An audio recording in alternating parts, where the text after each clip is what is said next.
ರಾಜ್ಯದ 2 ಜಿಲ್ಲಾಧಿಕಾರಿಗಳ ಕಚೇರಿಗೆ ಬೆದರಿಕೆಯ ಮೇಲ್ ಬಂದಿರುವಂತಹ ವಿಚಾರ ಗೊತ್ತಾಗ್ತಿದೆ.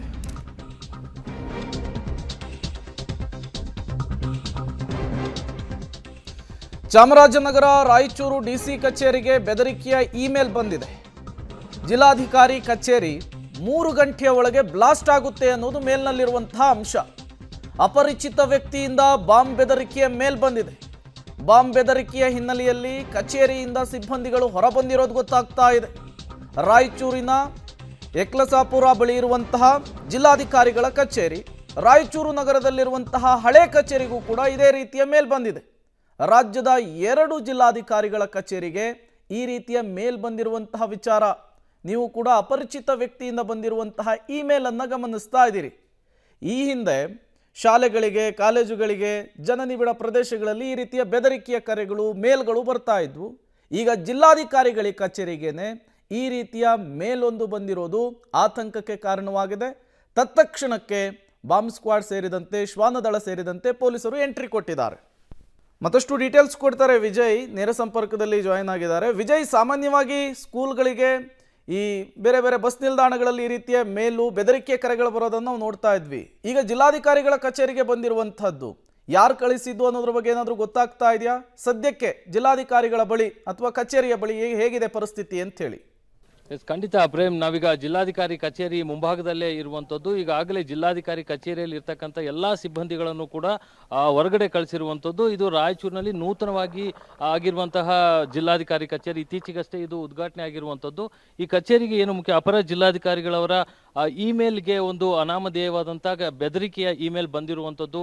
ಅದರಲ್ಲಿ ತಮಿಳಿನಲ್ಲಿ ಕೆಲವು ಪದಗಳನ್ನು ಬರೆದಿದ್ದಾರೆ ಅಂತ ಹೇಳಲಾಗ್ತಾ ಇದೆ.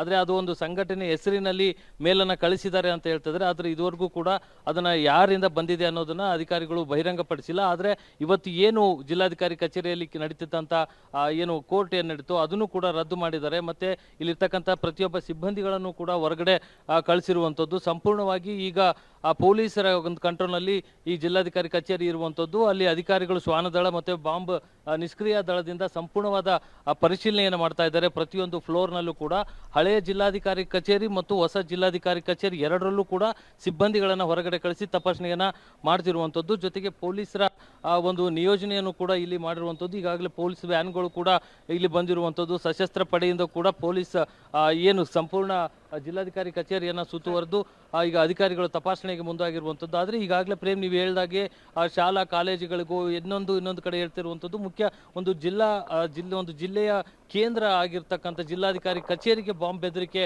ಕರೆ ಬಂದಿರುವಂಥದ್ದು ನಿಜಕ್ಕೂ ಜಿಲ್ಲೆಯಲ್ಲಿ ಒಂದು ಆತಂಕದ ವಾತಾವರಣವನ್ನು ಸೃಷ್ಟಿ ಮಾಡಿದೆ. ಇದು ನಿಜಕ್ಕೂ ಒಂದು ಹುಸಿ ಬ್ಯಾಮ್ ಕರೆನಾ ಅಥವಾ ನಿಜಕ್ಕೂ ಕೂಡ ಕರೆ ಬಂದಿರುವಂಥದ್ರಲ್ಲಿ ಈ ನಿಜಕ್ಕೂ ಬೆದರಿಕೆ ಹಾಕಿರುವಂಥದ್ದು ಇದೆಯಾ ಅಥವಾ ಇದೆಲ್ಲವನ್ನು ಕೂಡ ಈಗ ಪೊಲೀಸರು ಪರಿಶೀಲನೆಗೆ ಮುಂದಾಗಿರುವಂಥದ್ದು. ಈಗಾಗಲೇ ಅಧಿಕಾರಿಗಳು ನಿರಂತರವಾಗಿ ತಪಾಸಣೆಯನ್ನು ಮಾಡ್ತಾ ಇದ್ದಾರೆ. ಒಂದೊಂದೇ ತಂಡ ಈಗ ಜಿಲ್ಲಾಧಿಕಾರಿ ಕಚೇರಿಗೆ ಬರ್ತಿರುವಂಥದ್ದು. ಈಗಾಗಲೇ 3 ರಿಂದ 4 ತಂಡಗಳಿಂದ ಪರಿಶೀಲನೆ ನಡೆದಿದೆ. ಡಾಗ್ ಸ್ಕ್ವಾಡ್ ಕೂಡ ಒಳಗಡೆ ಇರುವಂಥದ್ದು. ಈಗ ಮತ್ತೊಂದು ತಂಡ ಜಿಲ್ಲಾಧಿಕಾರಿ ಕಚೇರಿಗೆ ಬರ್ತಾ ಇರೋದನ್ನ ನಾವು ನಿಮಗೆ ತೋರಿಸ್ತಾ ಇದ್ದೀವಿ.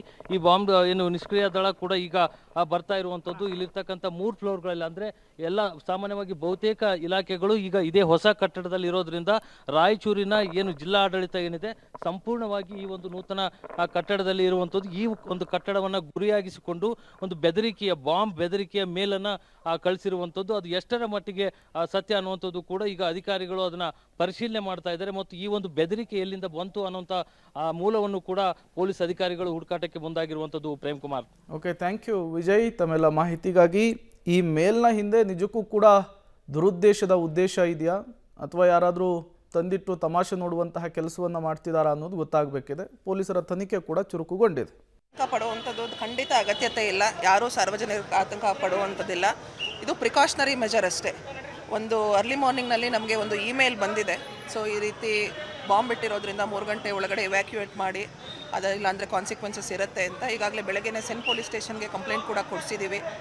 ಸ್ಟೇಟ್ನಲ್ಲಿ ಕೂಡ ನಮ್ಮ ಡಿಸ್ಟ್ರಿಕ್ಟ್ ಇನ್ಚಾರ್ಜ್ ಸೆಕ್ರೆಟರಿ ಅವರು ಆರ್ ಸಿ ಸರು DIG ಸರ್ ಅವ್ರ ಗಮನಕ್ಕೂ ತಂದಿದ್ದೀವಿ. ನಾವು ಸ್ಟ್ಯಾಂಡರ್ಡ್ ಸೆಕ್ಯೂರಿಟಿ ಪ್ರೋಟೋಕಾಲ್ ಏನಿದೆ ಅದನ್ನು ನಾವು ಫಾಲೋ ಮಾಡಿ ಇವ್ಯಾಕ್ಯುಯೇಟ್ ಮಾಡಿ ಈಗ ಬಾಂಬ್ ಸ್ಕ್ವಾಡ್ ಕೂಡ ಒಳಗಡೆ ಹೋಗಿದೆ, ಚೆಕ್ ಮಾಡಿಸ್ತೀವಿ. ಸಾರ್ವಜನಿಕರು ದಯವಿಟ್ಟು ಮಧ್ಯಾಹ್ನದ ಮೇಲೆ ಕಚೇರಿಗೆ 3 ಗಂಟೆ ಮೇಲೆ ಬನ್ನಿ, ಯಾರು ಬರೋದಿದ್ರು ಯಾವುದೇ ರೀತಿ ಆತಂಕ ಪಡುವಂತಲ್ಲ. Just as a precautionary measure, ಅದು ನಿಜನಾ ಸುಳ್ಳ ಅನ್ನೋದನ್ನು ಪೊಲೀಸ್ನವರು ತನಿಖೆ ಮಾಡ್ತಾರೆ, ಆದರೂ ಕೂಡ ಆ್ಯಸ್ ಅ ಪ್ರಿಕಾಷನರಿ ಮೆಜರು ನಾವು ಇವ್ಯಾಕ್ಯುಯೇಷನ್ನು ಮತ್ತು ಬಾಂಬ್ ಸ್ಕ್ವಾಡ್ ವೆರಿಫಿಕೇಷನು ನಡೆಸ್ತೀವಿ. ಎಲ್ಲ ಸಿಬ್ಬಂದಿಗಳನ್ನು ಕೂಡ ಯಾರೂ ಒಳಗಡೆ ಇರಬಾರ್ದು ಅಂತ ಸಿಬ್ಬಂದಿಗಳು ಸಾರ್ವಜನಿಕರನ್ನ ಹೊರಗಡೆ ಕಳಿಸಿದ್ದೀವಿ, ನಿಂತ್ಕೊಂಡು ಇಲ್ಲಿ ಮಾನಿಟರ್ ಮಾಡ್ತಾ ಇದ್ದೀವಿ. ಇದು DC ಕೊಟ್ಟಿರುವಂತಹ ಮಾಹಿತಿ.